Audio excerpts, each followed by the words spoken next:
8 जणांना आतापर्यंत अटक झालेली आहे. तुमचं काही दोन्ही पोलीस आयुक्तांसोबत बोलणं झालंय का? माझं पोलीस आयुक्तांशी बोलणं झालेलं आहे. कुठल्या ठिकाणी हे तयार झालं आहे ते देखील त्यांनी शोधून काढलेलं आहे. जे काही याच्या पाठीमागचे लोक आहेत त्यांना अटक करण्यात आलेली आहे.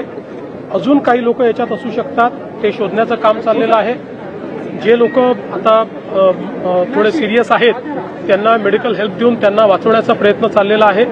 एकूणच घटना ही अत्यंत सिरियस आहे आणि ज्या ठिकाणी हे सगळं तयार झालेलं आहे त्याच्या पाठीमागे कोण कोण आहे हे देखील पोलीस शोधून काढतायत.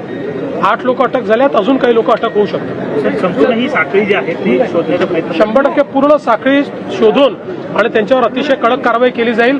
कारण हा एक प्रकारे ही हत्याच आहे, त्यामुळे अतिशय कडक अशा प्रकारचे त्यांच्यावर कलम लावण्यात आले. पुणे उत्पादन शुल्क विभागासोबत जॉईंटली काही ऑपरेशन ऑपरेशन ऑलरेडी सुरू झाले.